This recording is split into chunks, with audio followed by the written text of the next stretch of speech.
All set. Good evening. I'd like to call the Monday, November 13th, 2023 Eden Prairie Planning Commission meeting to order. Would everybody please stand and join me in the Pledge of Allegiance?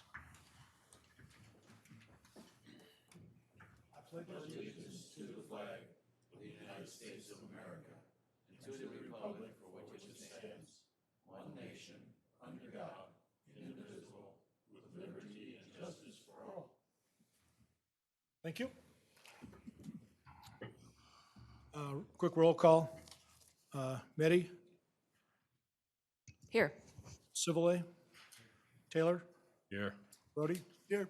Farr, here. Kirk. Here. Sherwood. Here. Weber. Here.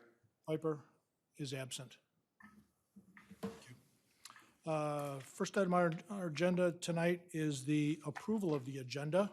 Anybody have any comments about the agenda or would like to make a motion? Make a motion to accept the agenda. Thank you, Commissioner Taylor. Second. Second from Kirk. All in favor, say aye. Aye. Opposed? Motion passes. Second item is the approval of minutes from the Planning Commission meeting held Monday, October 23rd, 2023. Anybody have any comments from that set of meeting minutes? If not, I'll entertain a motion to approve that. So move. Thank you, Commissioner Grody. Second. Second by Taylor. All in favor, say aye. Aye. Opposed? Motion passes. Thank you. We have one public hearing on the agenda this evening for Crew Car Wash.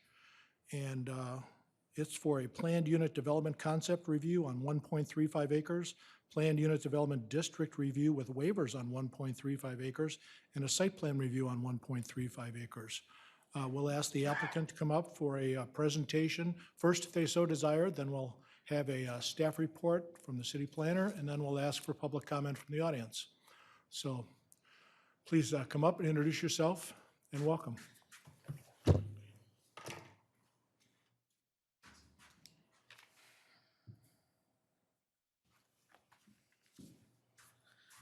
All right. Good evening, Chair, Commissioners. My name is Jacob Steen with Larkin Hoffman, and I represent Crew Car Wash.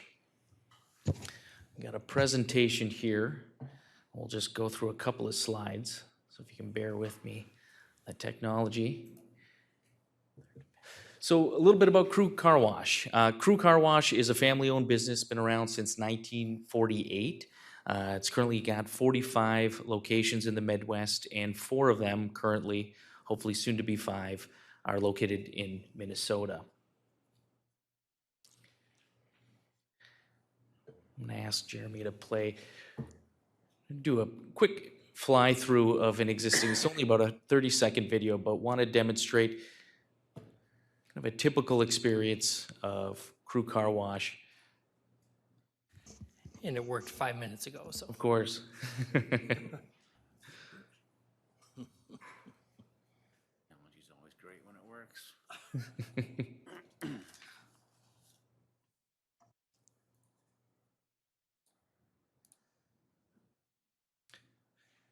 Well, that's okay if we can't get it to play. It's only about a 25-second video. So, but I wanted to talk about so Crew Car Wash is dedicated towards very high quality built site design, high quality service, and very functional, efficient site.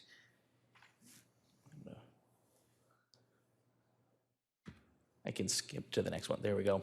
So this site, and you've of course all got the packet, but this site is going to include both an interior and an exterior wash.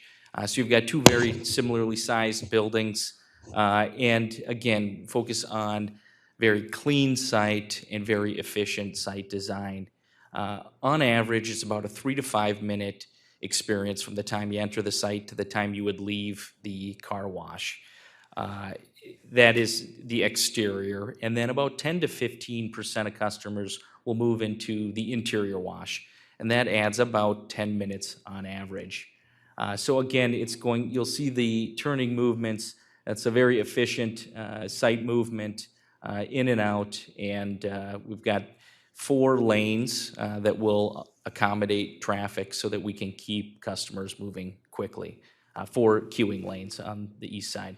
And we've got a standard brick facade and uniform signage. So again, these are all within the brand standards of the company and a very clean design. What I have done is I've handed out the examples of brick. And I should note that it's not just a brick facade. So these are just slices of the brick. And I believe Jeremy's handing them around. So those are actual bricks that the building will be constructed of, and that's the mortar there. We are looking for PUD flexibility. Primarily, there's an impervious surface need on this site. It's currently at about 64% impervious surface, but because we're within 1,000 feet of Mitchell Lake, even though we're reducing the impervious surface on site, we still need some flexibility.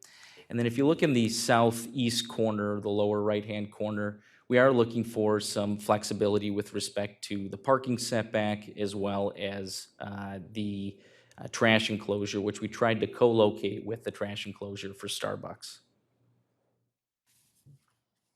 And we do not have any objections to the majority of the proposed conditions from staff, but we do want to talk about condition 1B, which addresses the pylon sign. If you're familiar with the site, there historically has been a pylon sign there. We've moved it quite a bit to the interior of the site to accommodate the current setbacks. And what we're proposing is a purely code compliant allowed pylon sign that is, to us, very critical for use of this site. As you may know, car wash isn't something you typically get up in the morning and make your day out of. This is usually an impulse drive or an impulse decision, and we want to make sure that we can accommodate the use of this site safely so that people can see it coming up and down Highway 5. So for us, it's really critical to have this visibility. And again, this is a code compliant sign, so we'd like to make sure that we can keep it. Particularly given that there is a possibility of a future interchange at the site. And we don't know exactly what that's going to look like. I'll, of course, defer to Mr. Schultz, but we want to make sure that we maintain that visibility. That being said, I think we are flexible, and we have talked with staff about what that could look like, whether it's additional brick structure at the bottom or framing out that pylon. We're happy to entertain alternatives if you have some suggestions. And of course, if we did something like that, it would match the primary facade. We'll also want to touch just a little bit on the proposed easement, and I don't know that there's a lot in the staff report, but just wanted to touch on it. This is not a subdivision, but we have been working with staff, with both the city and the county and even MnDOT to address their needs for future right-of-way. Again, this isn't something that's required, but we are working with staff and we're committed to making sure that this works and that we're a part of your community. So we are planning on granting an easement for future right-of-way, and we'll keep working with staff on that. But that's all I have. So if you have any questions, I'm happy to answer them. Of course, staff will have a presentation, and we've got our engineering staff as well as our team from Crew Car Wash here. Thank you very much for your presentation. Appreciate it, Jerry. Thank you. Commissioners, any questions for the applicant before we move on to staff report? Nothing at this time. Commissioner Meddy. Can you describe a little bit about the staffing levels at the property? This is a great question. I am going to defer to, Catherine Rayner from Crew Car Wash, and she can talk a little bit more about the operations. Good afternoon. Catherine from Crew Car Wash. I'm part of the real estate team. So staffing, we typically hire anywhere from 25 to 30 team members per site for the exterior portion of the property, and about 10 to 15 additional for the interior portion of the business. We typically we have anywhere from 3 to 4 managers that are on property that are trained at a nearby facility before they open the facility. And then everybody else is hired within the community. So we hire within the community, the potential community of Eden Prairie. So anywhere from high school to graduate students, anywhere from age 16 to about 25, 35 years of age are typical applicants. And how many typically work at any given time? For an exterior site only, you're looking at about 2 to 3 team members. For the interior portion, you're looking at about 5 to 8. With the 6 parking stalls on site, do you anticipate that is going to suffice for your on-site staff? We do. So there's a lot of shift change. So that's a max capacity that the team members would be on site at one given time. What we do is we have so much overlap from the team members from when they're coming and going. So we do feel that that's adequate parking for our team. Commissioner? Commissioner Taylor? To follow up on the staffing, of that percentage, what percentage would you consider full-time positions? Full-time positions, at an exterior site, we hire about 16 to 18 full-timers. Because again, we're open every day, 7 a.m. to 9 p.m.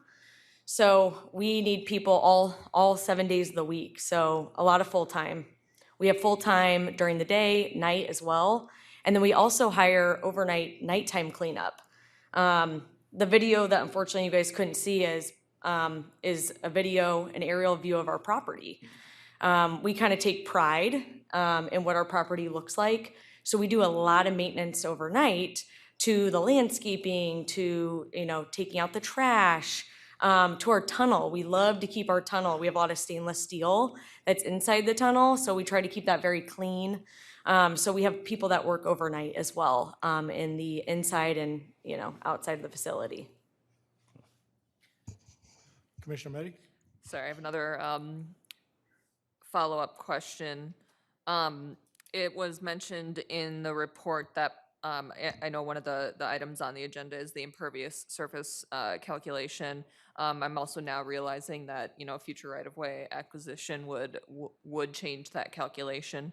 And there was mention on the report that pervious pavers were not or maybe, I'm sorry, pervious asphalt. I forget if it was pervious pavers or pervious asphalt that the report indicated, but I'm wondering if someone could describe what the decision is to not utilize that in maybe some areas. I understand that it might not be the best for the majority of the site, but are there some maybe low use areas that could help offset that impervious calculation? Yeah, so I will speak on this behalf. So we use this technology, it's called floor heat. So we have to actually utilize concrete on our property a little bit more than asphalt, which is a little untraditional to some retailers. Concrete is very expensive. We use heavy duty concrete. So what we do is we actually heat the floor of a lot of our facility because we are a year-round business and we are in the water industry. So we have water that's hitting vehicles that also comes off of vehicles. So we actually use a ton of floor heat on our property, which is why we're gonna use more of the concrete than we would actual heavy-duty asphalt, because we actually heat the property so we don't run into any ice and snow issues throughout the year. Thanks. I have a couple quick questions for you. Was there a traffic report done for the project? There was. Could you summarize that for me? Yeah, I'll bring our engineer up. Thank you.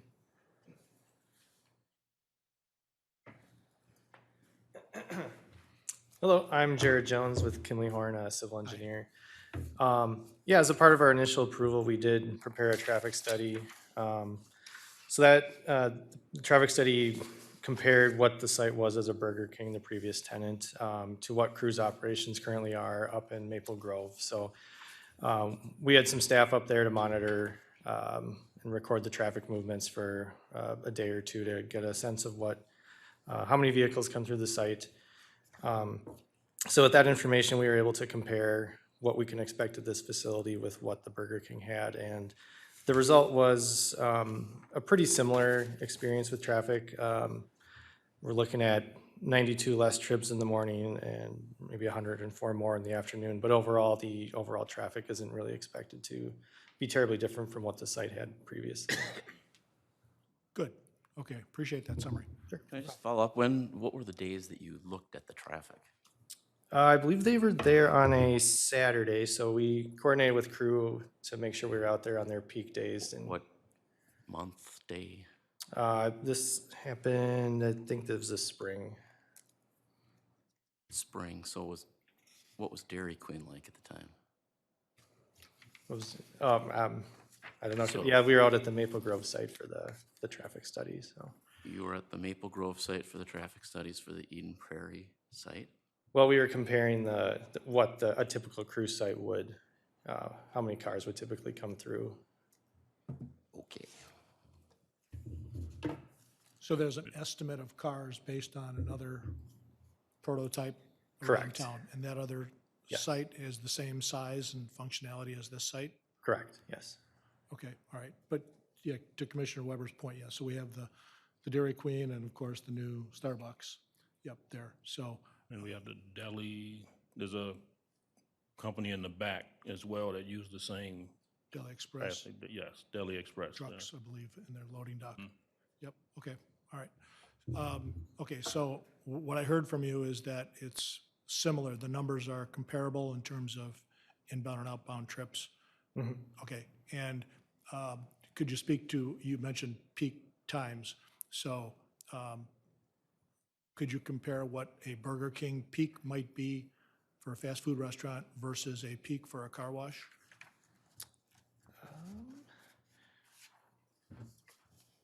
I may have to get back to you with some of that specifics. So I can speak on crew's behalf. Okay.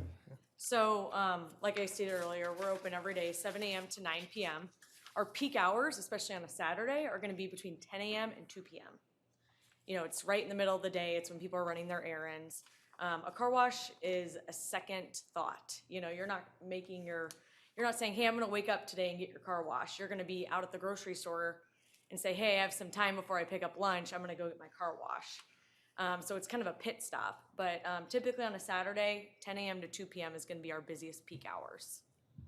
Okay, thank you very much. Great. Jared, as long as you're here.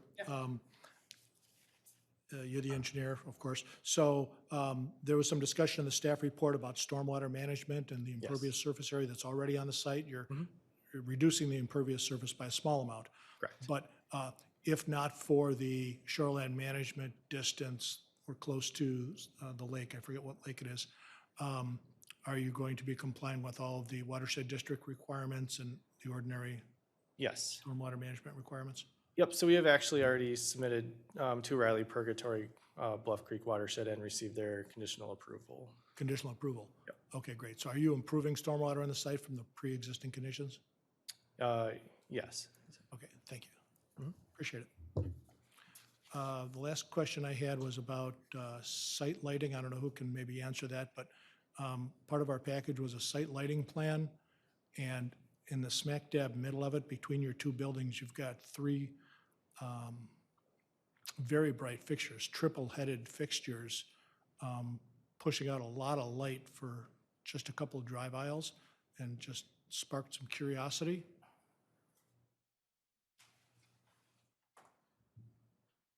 I apologize, I'm not a lighting expert.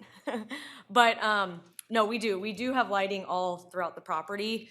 It's mainly due to safety. As you can see, looking outside today, it gets dark very, very early.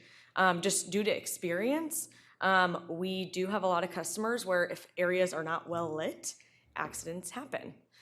So they are there for safety, just based on our other prototype locations. That's just kind of the typical lighting package that we put site to site.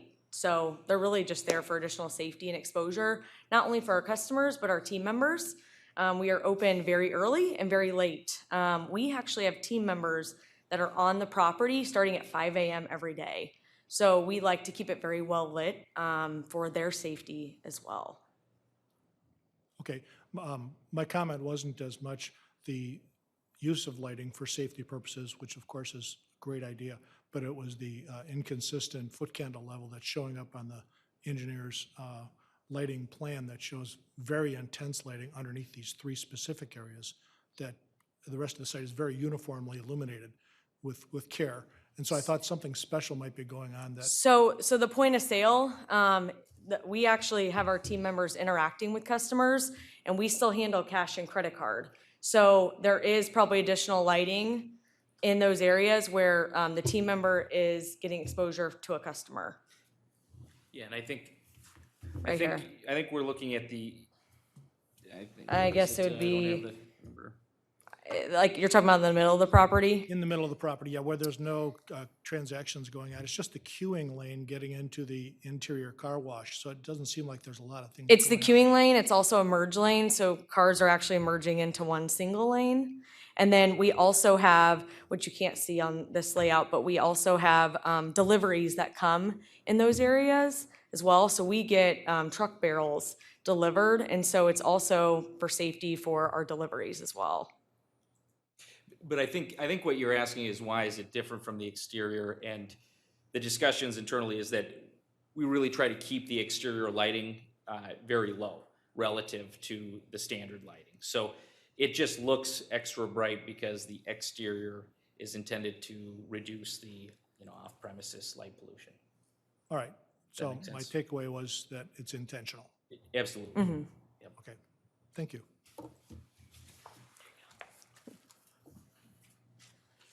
Commissioners, any more questions for the applicant? Otherwise, Commissioner Sibley. I have a question. Your other locations, how many parking spaces do you have there? What's the smallest parking space in any of your locations? 3 to 5 stalls. Yeah, like I said, especially for an exterior only location, we are very, it's 2024 almost. We're very automated. We're an automated car wash. It takes very little staffing to operate. So sometimes there's only 2 managers on the property at a time. Thank you. Commissioner. Yes, Commissioner Taylor. I didn't see in the report where it said what percentage of the water runoff would be recycled or reusable from a sustainability standpoint? Yeah, so we have a water reclaim system. We reuse 35% of our water. 35. Okay. And is that the norm for all your car washes or? Correct, yeah, we have the same system in place at all of our locations. Okay. All right, last call. All right, Mr. Barnhart, would you take us through the staff report, please? Sure. Excuse me. Thank you, Chair, Commissioners. As you noted, this is a request for a automated car wash off of Terra Pines. There are 3 waivers being requested.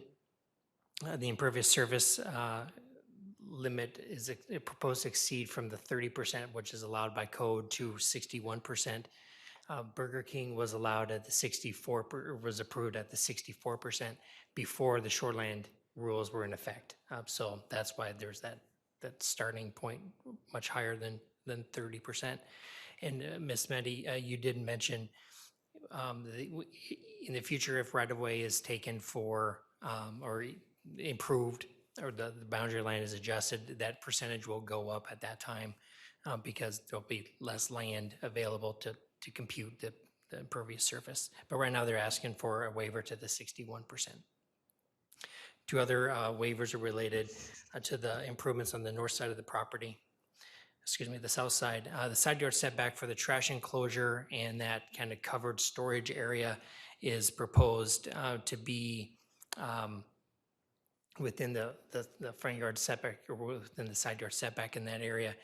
We support that one for a couple reasons. One, that enclosure kind of complex kind of blends in with, or is intended to blend in with, the Starbucks trash enclosure in that area.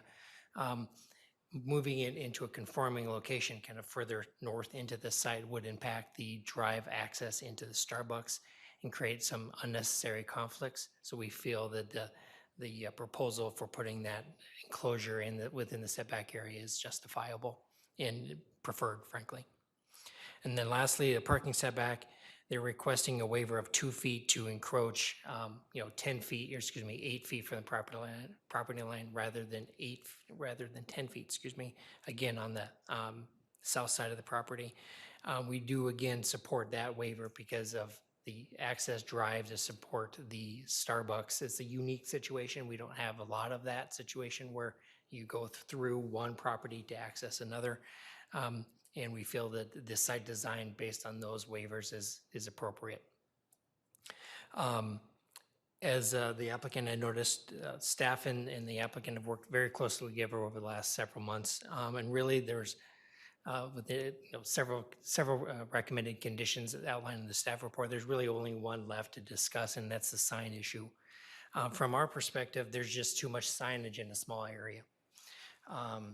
And while it may meet the letter of the law in terms of the zoning code, the challenge is the overall goals of the sign code is to prevent against sign proliferation, avoid kind of confusion, a lot of extra signage that confuses the traveling public.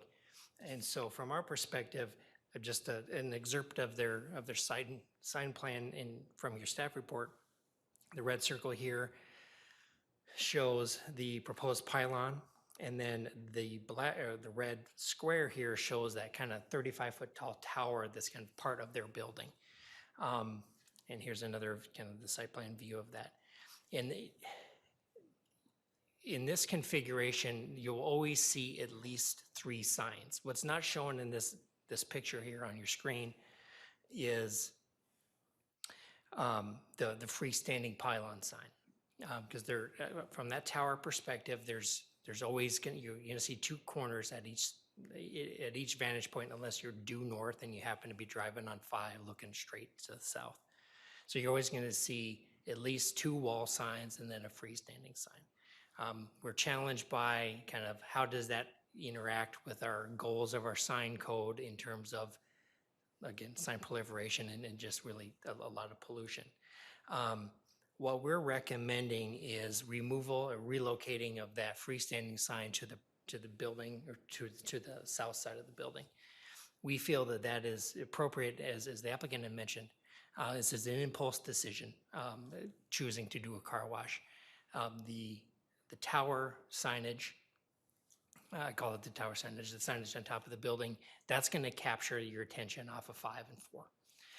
What's going to grab you from coming, you're south of the site going north or entering the Terry Pines intersection, what's going to grab you to make you turn in to that location where the actual entrance is. So we want to work with the applicant. We want the business to be successful, but not at the expense of kind of the overall goals of our sign code and the city code there. So we are recommending relocation of that freestanding sign, or removing it, or modifying that tower so that there's not so much signage on top of that tower. What's not shown in the video, unfortunately, and it did work 5 minutes ago, or 5 minutes before the meeting, they have the same tower in their prototype. They have made some concessions in terms of what the building materials are. The earlier version showed a metal kind of skin to that portion of the building. Their picture shows just one sign on that tower. So that tells me that there may be some opportunity to adjust kind of the signage on the building or the freestanding signage to help accommodate the goals that we have there. That's, as I said before, that's really the main issue that we have left. The applicant has been great to work with throughout the process. And I think we're at a point where we're very comfortable with the project, with the exception of this sign issue that we can hopefully resolve. With that, I'd be happy to answer any questions, but staff is recommending approval subject to the conditions in the staff report. Thank you, Mr. Barnhart. Appreciate it. Commissioners, do you have questions of staff? Yeah. Commissioner Weber? I'd like to hear what the city of Eden Prairie's done discussed about traffic as it relates to this particular site. I'm especially thinking about the Dairy Queen and how busy the Dairy Queen can be, and that area is pretty busy as it is, and now we're adding a car wash. It doesn't seem to me anecdotally to fit. I'll turn that over to the city engineer who can answer more detailed questions about traffic. Thank you, Chair and Commissioners. So I think to maybe shed some light on the fact that they chose to look at their other site to do their baseline for their store. The ITE manual doesn't have a ton of traffic drip generation information on specific car washes. So to get a more realistic version of what their trip generation would be for their car wash, specifically for their site, they chose their own that best matched what this will be. So they looked at that in their peak times. They looked at that on a Friday and a Saturday. In March, it was like a sunny day, so you can imagine kind of that typical first warm weather day of a springtime. That's what they did their counts on. So they're looking at their existing situation of when to determine what kind of probably the worst case scenario of traffic would be to generate for their site. To collect traffic at our site when the site was vacant wouldn't give us a good picture of what's going on. I can understand your point of, okay, what's going on with Dairy Queen, what's going on with now the Starbucks there, and whether or not Deli Express might be going through there as well. But so their whole point of their traffic study was really look at the trip generation currently at their site. And again, they're going to look at that initial spot where their site is and then compare it with what was there before. And in general terms, those two sites, a fast food and a car wash, are almost exact traffic generation when you look at it. We get that this site is, this intersection 4 and 5, it's not great, right? I think we've explained that the city of Eden Prairie is looking at ways to do something about that intersection in particular. But I don't think this site being a car wash relative to what a Burger King was when the Dairy Queen was there as well. Now the Starbucks is there too. That's a little bit of a twist to what used to be there, but in general, that car wash is going to see kind of metered traffic kind of coming in and out of it, slowly filtering in and out of this site. The intersection at Terry Pine and Eden Prairie Road is signalized. It's meant to handle that kind of traffic. It's on a county road. There are peak times, I think, that are offset a little bit from the school peaks that we see that are the major problems. Like the morning AM peak problem for car wash is actually less traffic than like the Burger King, for instance. So when we see that rush of cars and traffic going to the school, that's not going to line up with when most people are going to be getting their car washes at 8 in the morning. The PM, which is actually the problem coming southbound from the high school, will be as busy as it normally is, but that's then their peak time is. So they kind of offset a little bit from that standpoint. So I guess maybe that answers your question, but I guess hopefully that answers the question of why they chose the other site is to compare their trip generation for. Because there wasn't a Burger King or anything really on site when they were doing that analysis. It answers my question of what the city did do, but doesn't answer my question, but that's all right. Commissioner Kirk, it looks like you had a follow-up. I just had a follow-up on that, because the other issue here is queuing time on property versus getting stuck in the circle there and all. Can you comment on that at all, on what they're queuing? I think that's the appropriate terminology, but Yeah. what, how that is designed, and your opinion of that design? Yep, Chair and Commissioners, they spent another whole section on their traffic study on queuing, and they have the 3 lanes going into their site, right, once they go through there. That is ample space for queuing for a car wash. Between the queuing situation going through and then the number of cars they can get through in an hour, I think it's 24 cars per hour, is how many they can see go through there, and then a fraction of that spill back into the interior site, and then those all kind of filter back out through the intersection. So there's really no concern on our end from a queuing standpoint backing itself out into Terry Pine Drive. Even though, yeah, I can understand there's a short distance there of public street that could be concerning, but they've got enough space in their site to stack cars. That was my question. Yeah. I asked it in a very roundabout way. Thank Yeah, you. and I answered in a roundabout way too. But Okay. And not to beat the dead horse, but I'm going to. The exterior wash is automated, you're getting pulled through by a chain, what have you. So those cars are dispensed out the end of the building automatically with no ability to stop, right? And so there's a certain distance before they have to exit the site without backing people up and cars just pushing into them.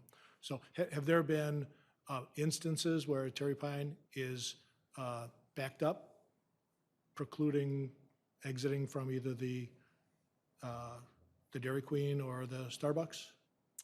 I haven't seen that recently. I understand probably in the summer, there might be some Dairy Queen traffic that might be backing up there.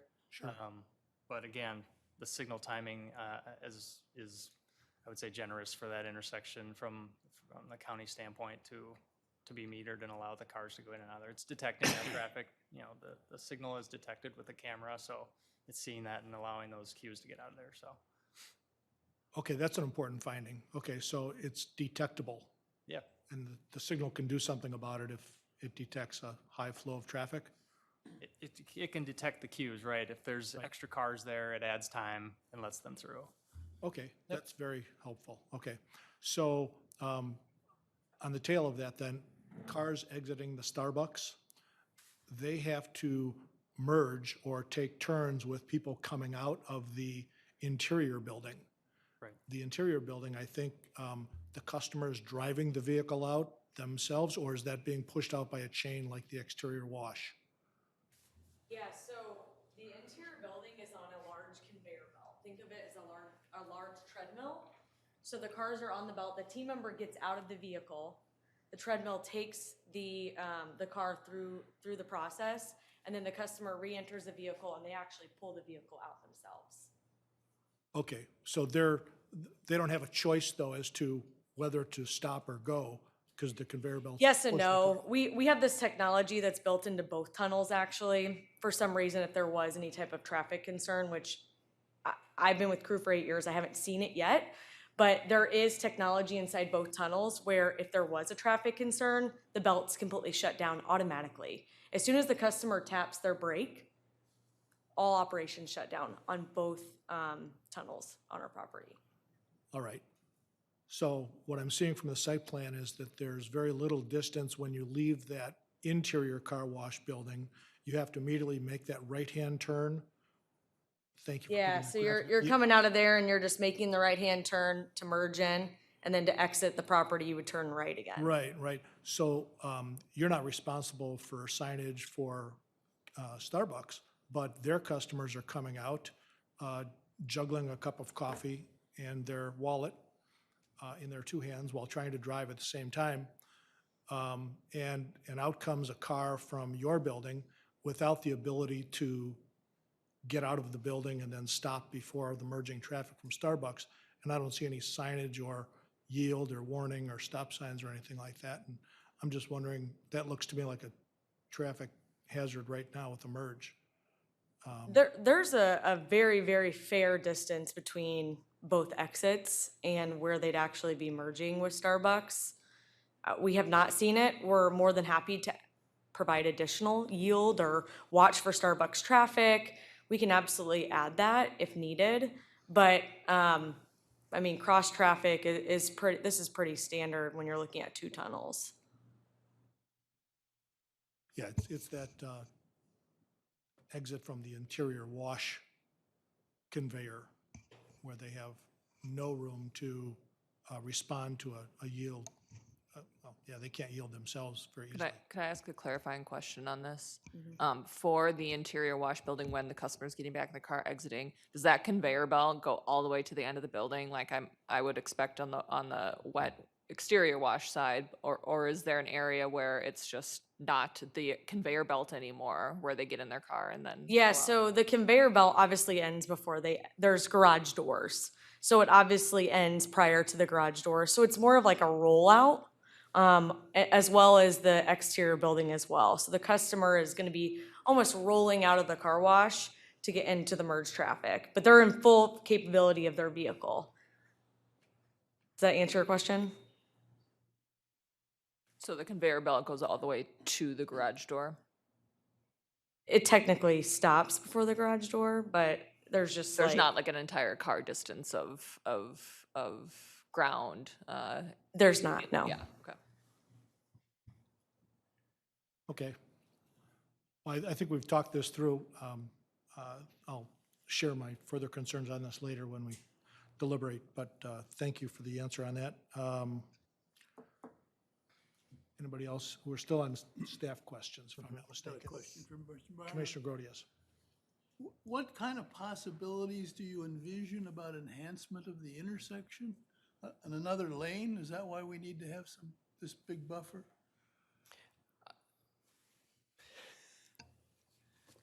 Could you repeat the question? Sorry, what was that? I'm asking about what kind of enhancements to the intersection would we anticipate down the road that would require wider access? I assume another lane perhaps? I don't have any plan, you're saying 4 and 5 or this Terry Pine intersection? Well, I'm saying 4 or 5. So some potential options would be a full interchange, a full grade separated interchange. Okay.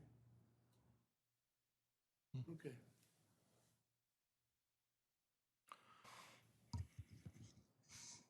Commissioner Meddy? I know with the last car wash that came through, but then also some other drive-through uses, we talked a little bit about canopies. So what's the staff's thought on this canopy? It seems like you don't have issue with it, but could you just maybe explain why? Sure, Chair, Commissioners. This one we looked at a little bit differently than the previous one because this one is attached to the building. The other one was a freestanding accessory structure. We felt that that was inappropriate or inconsistent with our goals. This one is attached to the building, and this is consistent with how we treated the one at the Chick-fil-A a couple years ago, where that one was relocated to a conforming location and attached to the building. This one is in a conforming location and attached to the building. Thanks. Great. Mr. Barnard, I have a couple questions. Regarding the landscaping plan, it looks like there's just overstory trees on the County Road 4, Eden Prairie Road side of the property, not Highway 5. I can imagine visibility is, like they said, top of their mind. But do we have enough landscaping height to shield car headlights since they're operating during evening hours? Yes, with the variety of landscaping that provided shrubbery and grasses, we feel that there's enough at maturity that those headlights will be screened adequately. We didn't want to add trees along Highway 5 because of the existing stormwater and other utilities in that area, and we try to avoid those type of conflicts. Okay, great. Second question I have is about the trash enclosure. I noticed there's a companion attached storage shed to that trash enclosure. And frankly, I think that's a nice way to handle it. But are we establishing any precedents there that you're concerned about exterior storage sheds being just an accessory building that's not allowed otherwise? There is misfortune in using the word exterior storage because we don't allow that with the exception of limited zoning districts. We don't see it as an exterior storage situation because basically they're creating a building with a roof to store their outdoor materials, likely landscaping and other type of improvements like that. So this location and this construction, which will match the building, we're comfortable with. Okay, thank you very much. Last question is just procedurally on the signage issue. I know a lot of times when we review projects for signage, you comment that the signage requires a separate permit altogether. It'll be reviewed for code compliance then. Yet there's this item on our agenda that talks about the pylon sign coming or going.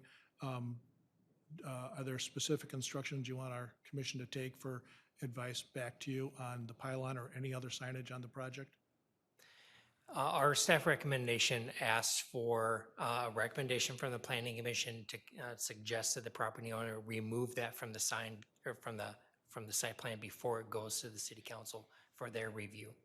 They certainly have that option to keep it on the site plan before the city council reviews. What I'm looking for is planning commission feedback on that sign issue, knowing that all the signage will have to comply with the city code. The little caveat here, as the applicant had mentioned, is the sign is in a conforming location. And it's only because of the proximity to the other signage that we have some challenges with it. Okay, thank you for that clarification. I appreciate that. All right, any other questions of staff before we move on to public comment? Seeing none, okay, this is a public hearing. If anybody in the audience would like to speak to the commission, you're welcome to come on up to the podium and give me your name.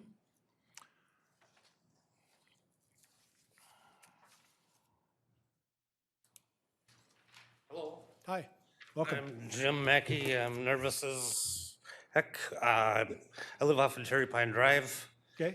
I've just lived there for 20-some years, and I know what that intersection's like now. And like Mr. Weber said, Dairy Queen is busy. You know, you get there during 90-degree softball, and the parking lot is lined up south on County Road 4. People trying to get into Dairy Queen, they're parked now in the Burger King parking lot. The cul-de-sac is full. I've rescued a Eden Prairie fire truck that cul-de-sac before, that was broke down. I live there, I see that intersection.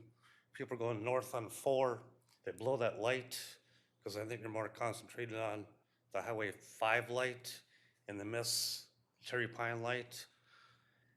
So we've seen it, me and my wife, my neighbors, we all see it. You wait at that light and you gotta look both ways, because they'll just come blowing through.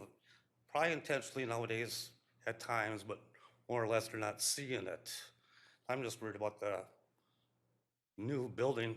I get my car washed all the time. I love car washes, but I'm just worried about the intersection getting busier and more fatality or whatever, you know, with the increased traffic and the distraction signage, Okay. and that's my concern. Okay. Thank you for coming up and speaking to us. Yeah, I'm sorry, I'm nervous. You did great. Thank you. Thanks, Jim. Anybody else?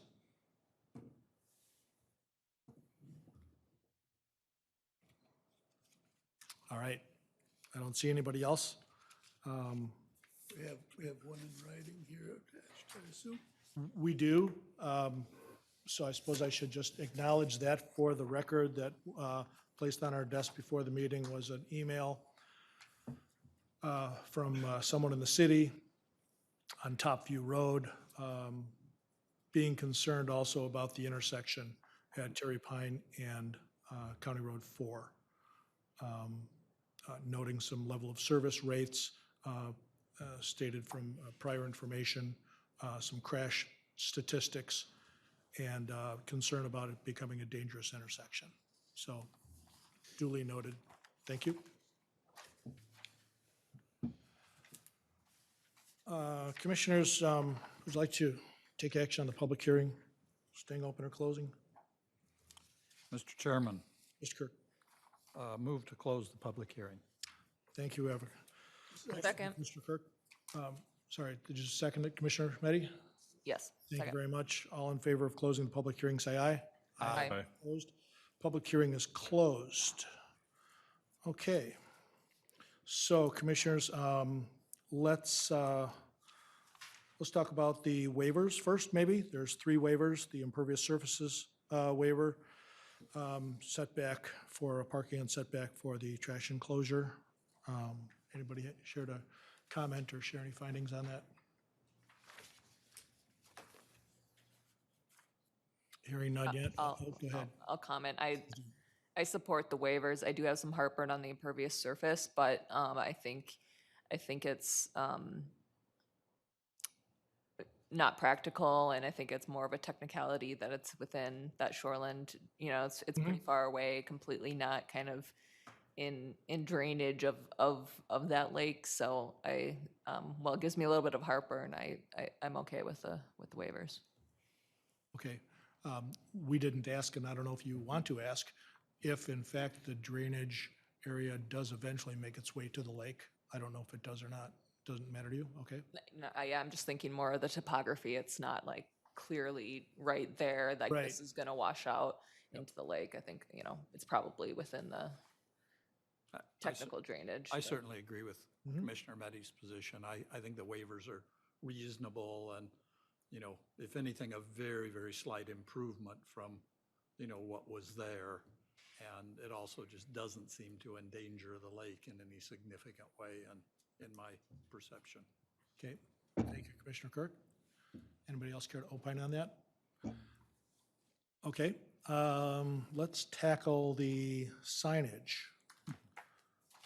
Specifically, the request for the pylon sign, the conforming relocated pylon sign versus all the additional signage that we saw in the application. There's 3 Crew Car Wash signs on the tower, number of feet away. The height of the pylon sign looks like it's about 20 feet high, and the tower was about 30 or 35 feet height, so they're roughly similar in height and proximity. I did like staff's comment about some further discussion maybe with the applicant on relocation of that pylon to the intersection of Terry Pine and Eden Prairie Road as opposed to 5 and 4. Does anybody else have any comments on that? I think that is one point that should be discussed. What I think I heard was the desire to have that pylon sign because the feeling was that would get a little better view from Highway 5. Mhm. And,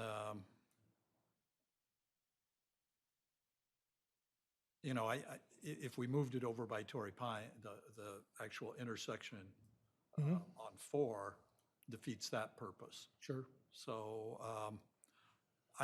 to be honest, I'm kind of split on this one because there's a lot of signage. There's no question about that. There's a lot of signage and I, you know, don't begrudge that. It's a fast-moving intersection and, you know, having visibility is obviously very important for the business. And yet Eden Prairie has always prided itself on, you know, fighting sign proliferation. Right, right. It's kind of a trademark of our community. On the other hand, and I'm just laying out the pros and cons here, on the other hand, it is conforming. It's a conforming sign. So it does conform to our ordinance. So to be honest, I still am not sure where I'm sitting on that issue. Thank you for your perspective. I share a lot of what you just said, and maybe what's concerning to me is that the tower itself, which kind of faces north, east, west, with those 3 signs, all of the renderings I've seen and imagining from where they're cut from, you see at least 2 sides of that tower from any intersection where you're stopped at the light or anything like that, or proceeding up to the building. And so you're already seeing 2 signs on the tower, and now there's a 3rd. So if they were anxious about the pylon, I'd almost suggest that maybe staff work with them on reducing the number of car wash signs up on the tower if they really want the pylon sign. I don't want to be the judge and jury on that, but the options seem to be there. Agreed. Yeah. Yeah, I would agree. I mean, there's just too much sign there. exactly, especially with the tower and the signs on the How can you not see it? I mean, it's a car wash. Right. You don't need the sign. You can see the thing. That's interesting. Okay. It's a lot of What comments was the here, I question? think. All right, hang on. We're getting a lot of talk speak going on here. One at a time. Commissioner Grody, you had an I idea. was just suggesting that maybe you move the tower to the entrance to the building, you know, at the other, on. To the Torrey south Pine. end, Yeah. to Terry Pine. Okay, Yeah. that's one suggestion. Thank you. Commissioner Meddy? I think that, first of all, I agree with the staff report. I think on the issue of the proliferation of signs, the proximity to the signs. So it's really with where they have the tower and 3 signage on 3 sides of the towers, it seems like it's excessive. So I think it's, as we're talking about, there's definitely a lot of solutions that we and our staff could come up with, but I think we're all saying it's kind of like one or the other. If they want the pylon, maybe remove and only have maybe south-facing sign on the tower if they want the tower. Or, you know, to me, if they move the tower, it seems like, you know, yeah, sure. I think any of those solutions could work, but I do think the way it's proposed in here is excessive and that they should, I think it struck us all too as a lot. I don't think we see a lot of these where it's quite this much in such a concentrated area. Okay. I'm going to play the devil's advocate a little bit on this because that's in a sense an arbitrary decision on our part. And the city ordinance is clear, and this fits within the city ordinance. So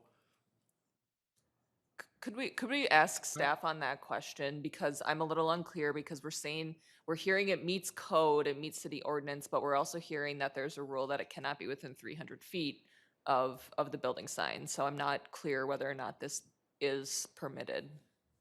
So we have pylon sign question and wall sign, maximum allowable number of signs, size and location of signs on 3 road frontages. Phew. You're going to need to repeat that in a moment, but I think I can try to clear up a little bit here. So the question about whether the signs are conforming to the code. So there's kind of two factors that the city looks at, city staff, when we are applying the zoning code. There's the purpose and intent, what's the goal of the ordinance? And then there's I call it the nuts and bolts of the code, which is that setback is 10 feet, the height is 30 feet, whatever those numbers are, depending on whatever we're talking about.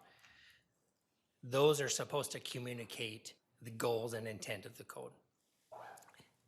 99.9% of the time, they do an adequate job of that. In certain situations where you have a unique property or you have a business that wasn't necessarily always anticipated by the code, they don't mesh perfectly. And then this is a good example of one where the building itself is a single-story building with a 35-foot tall tower. And it seems like it's a great example of an opportunity for a brand to capture additional signage. There's no living or usable space, limited usable space within this tower. It's a good vehicle for additional signage above what many cities have as a maximum for a height for a freestanding sign. For example, our maximum freestanding sign is 20 feet tall. There is no limit on height for a wall sign. So this tower allows for a 35-foot tall sign where a freestanding sign would only be 20 feet. So when you have the wall signage on the tower plus the freestanding signs, they're all conforming based on the strict reading letter of the law from the purpose and intent of the code. That's where the disconnect happens. The code talks about a lot of goals in the signs, but I want to highlight one piece for you.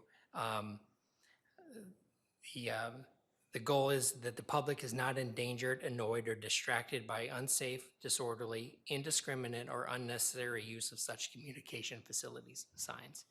Again, we're trying to balance the goals of that code while also recognizing the purpose and intent of the code.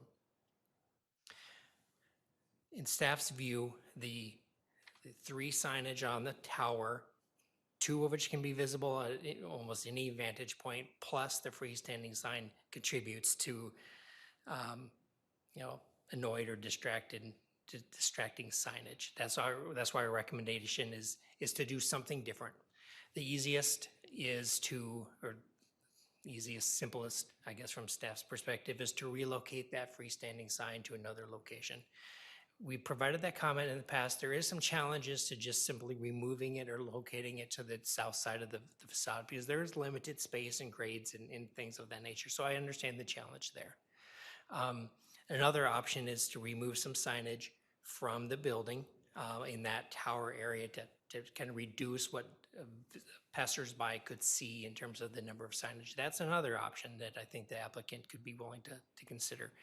We're looking for planning commission feedback on, do you agree that there's concerns with signage or too much signage? If you do, great, let's work together on a solution that applicant and the staff can. Or if you don't think that there's a concern, we'd like to hear that also.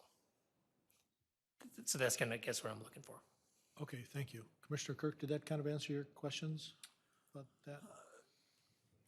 I wouldn't say answered my question. It was an excellent gives guidance. explanation, and I understand the city's Sure. perspective. And if I were to continue my devil's advocate role, which I'm not sure I completely agree with my own role here, Right.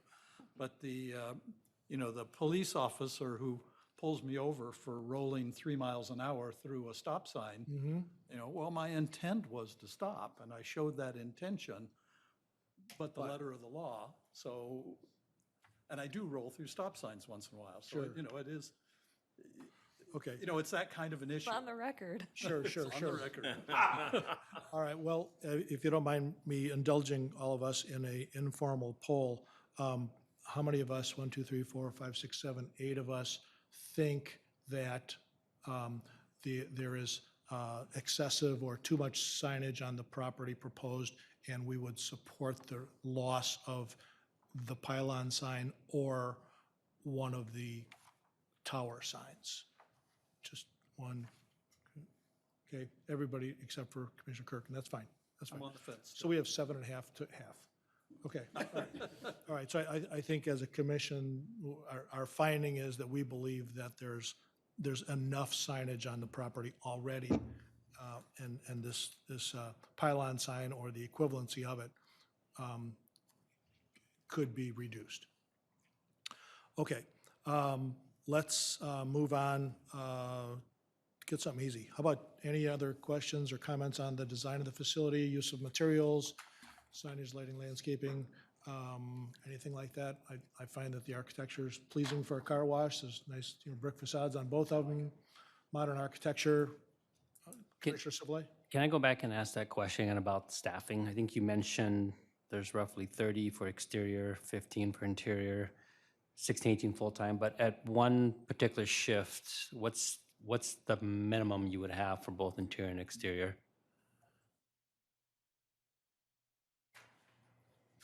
So the minimum for an exterior only is 2. Okay, The minimum for an interior is 5. okay, so seven is, okay. Yep. And then you also mentioned a lot of your other sites were about the similar parking, if not less. Yep, And you have 4 locations in the Twin Cities? we do. Okay. Is there one particular that has that amount or less that you can recall?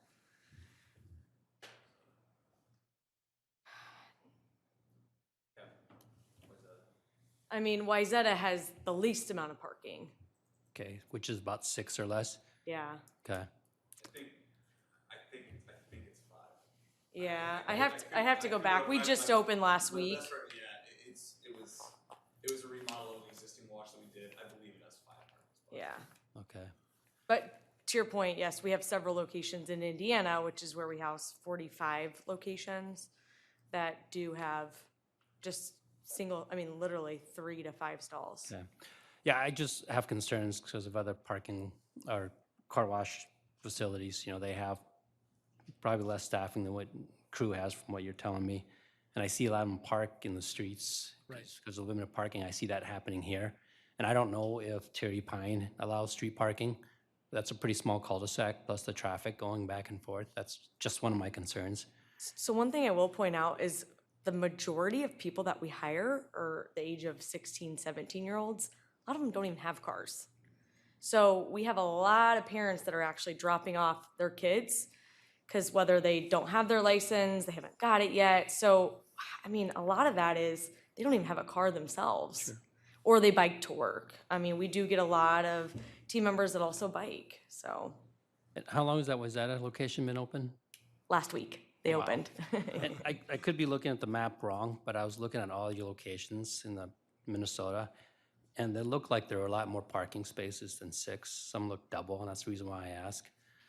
But again, that could be an incorrect Google Maps I'm looking. That may not be part of the facility. The major difference between this and the other locations is the other locations have vacuums. And when you're looking at the maps, the vacuums will show up. That's like what it parking was. spots. So it looks like, yeah. Because this one has interior clean, there's no options for vacuums, so that it'll show a little differently. And are there vacuums on this one? No, There's not. no, Okay.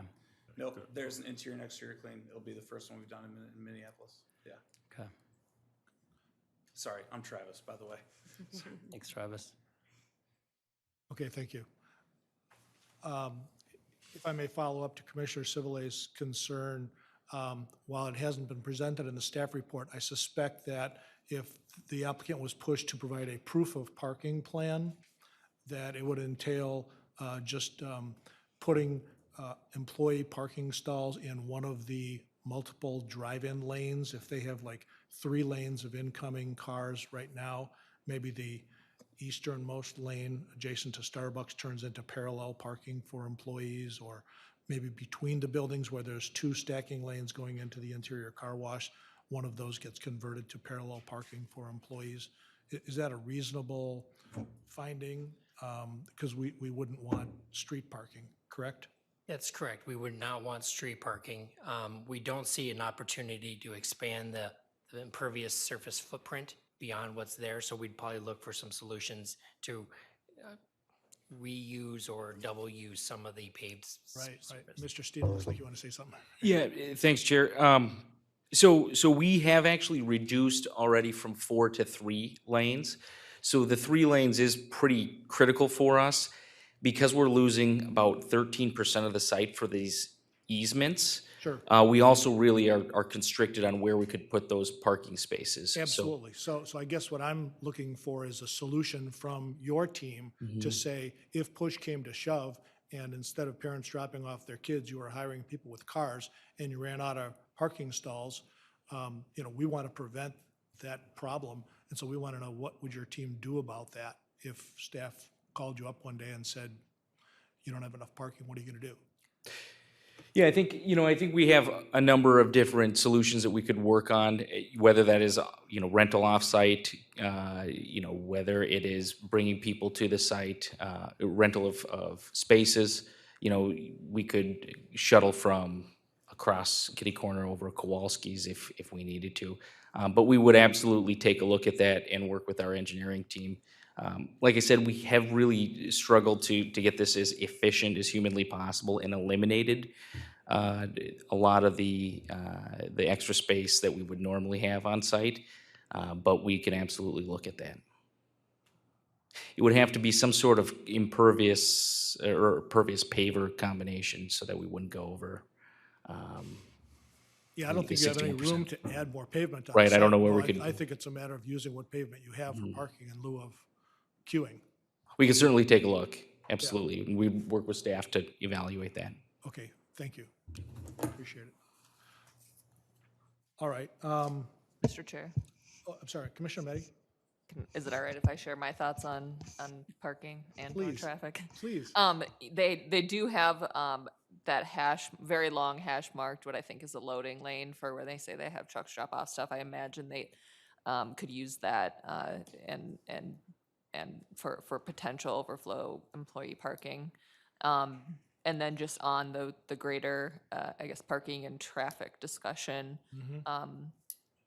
I don't have any huge concerns. I think they've done they have ample loading within their site. If there's issues in the cul-de-sac, it's honestly the Dairy Queen, ever since they closed their interior, so you only can use the drive-through, they don't have proper queuing on their site. So I don't think this should be, the reason for us, having those concerns for this applicant. But certainly with regards to exiting Terry Pine Circle, but I personally don't have huge concerns that this use is gonna cause, or is inappropriate here, gonna cause problems or at a minimum be any worse than the Burger King would be. Thank you, Commissioner Meddy. I've heard maybe some things that I think are conflicting here between the observations that residents have been observing versus the flexibility of the stoplight kind of detecting some additional queuing and being able to respond to that in a positive manner by additional green time for Terry Pine.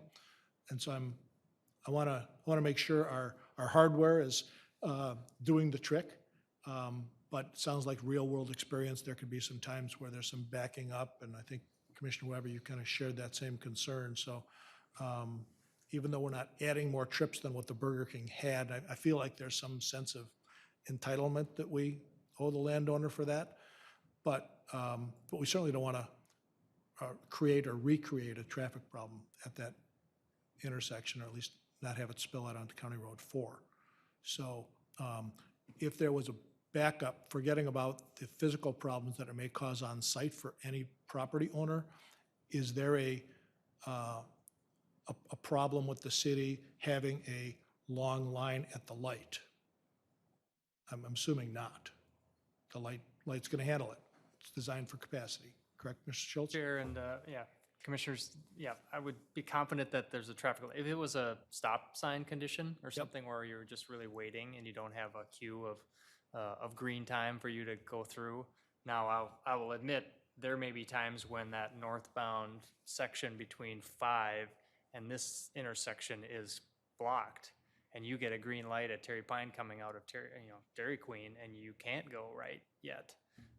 But ultimately, that would clear through, and you'd get to move through. But again, it would likely back into Terry Pine there in that space.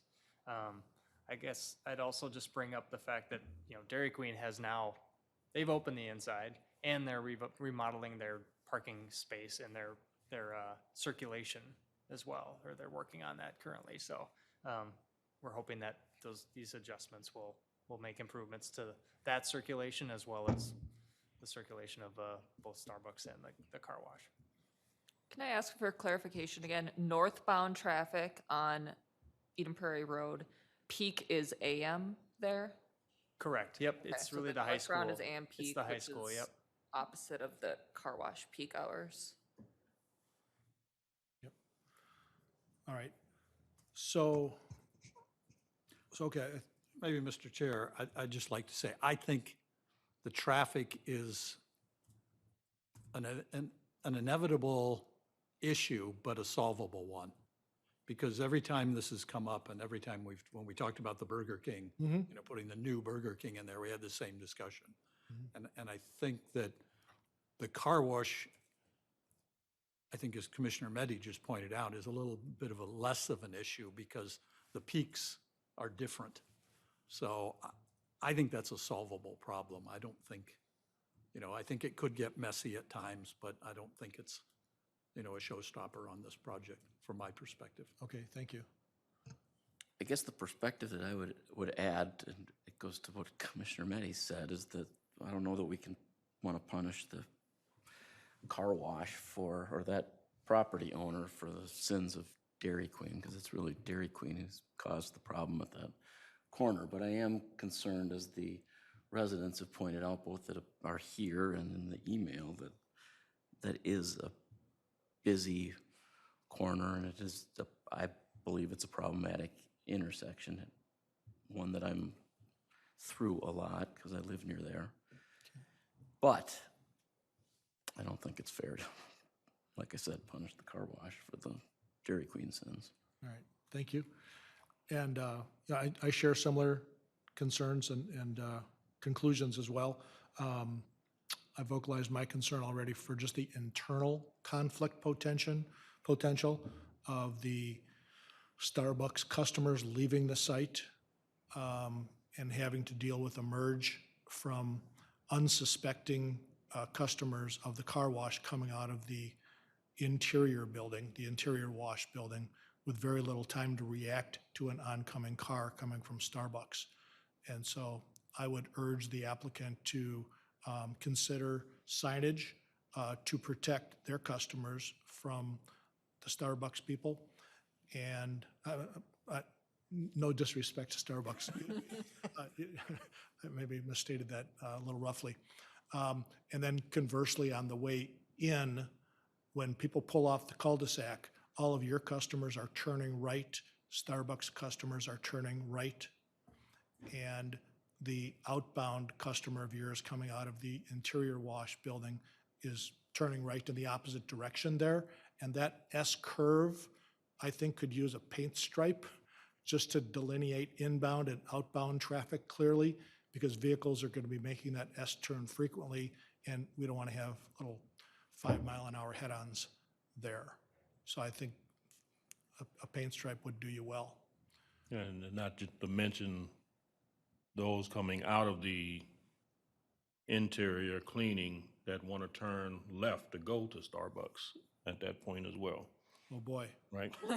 Serve them coffee on the way out. I will add, we offer free coffee. Oh, boy. We're not going to put that in Yeah, the we're not going to do that. Very small amount of customers going to Starbucks, we do offer free coffee. All right, all right. I'm not going to go there. Are there any other, Commissioners, are there any other aspects of this application that you want to comment on or provide some additional critique, criticism, acknowledgement, or accolades? No, in general, I think it's a good addition to the city. I will probably be a customer because it's convenient for me. And probably a few little things to work out, but in general, I'm in favor of this. Okay, thank you. I'm in favor of the project also. I think it's a good-looking project. I understand that retailers, signage is everything, but I will tell you that also as a resident nearby of this site, and just no matter where I go in Eden Prairie, because I'm a regular, signs are almost invisible. If all of a sudden I think I need a car wash, I know where it is. It's like if I want to get gas, I don't have to read the sign on various gas stations to know where I get gas. So sometimes signage is overthought. People who live here will know that you're there, and you don't need 6 signs in their face telling them that I'm right here. That's just my opinion. Okay, so I think we have general consensus on that. I'd be open to a motion, and as one thinks about making a motion, I think we ought to acknowledge staff's recommendation, maybe to include some statement about the flexibility of moving the pylon sign as opposed to just eliminating it, and how they might want to work with staff, or work with the applicant for a mutual resolution. I might suggest that, but I don't want to make the motion myself. Mr. Chair, Commissioner I'll Meddy? attempt a motion. I move to recommend approval for a PUD concept review, PUD district review with waivers, and a site plan review, all on 1.35 acres as represented in the November 13th, 2023 staff report, including pylon signage resolution to be further addressed with staff, and based on plans listed in the November 13th, 2023 staff report. Okay, thank you. Motion's been presented by Commissioner Meddy. Anybody like to second that motion? I'd like to second that. Okay, thank you, Commissioner Kirk. Is there any discussion on the motion at hand before we vote on it? Okay, all in favor, say aye. Aye. Aye. Opposed? Motion passes unanimously. Congratulations. This will go in front of the Planning Commission. I can't tell you the date, but it will. Council? City Council. I'm City sorry. Council. Yeah, here we are, the Planning Commission, City Council. Yes, of course. Thank you. So appreciate it. Good luck. All right, next on the agenda, Planners Report. I think Mr. Barnhart has a Planners Report for us. Yeah, for the first time ever, I have a planner's report. It's really just I distributed the 2024 Planning Commission calendar for next year. That's technically tentative until the city council approves their calendar in January, but I wanted to get it in front of you so that you have kind of our docket for next year. They continue to stay on the second and the fourth Monday of each month, with the exception of May, where the second meeting in May is shifted to the Tuesday because of the Memorial Day holiday. And then there's one meeting next November and next December. I will send you all the official calendar once the council approves it, but you have kind of what we expect it to be. And of course, I'll let you know if there's any changes. Great. All right. Thank you for distributing that, Mr. Barnhart. Appreciate it. Commissioners, anybody have a member's report for us? If not, I'll entertain a motion to adjourn. So move. Moved by Commissioner Grody, Second? second by Commissioner Taylor. All in favor, say aye. Aye. Meeting adjourned. Thank you.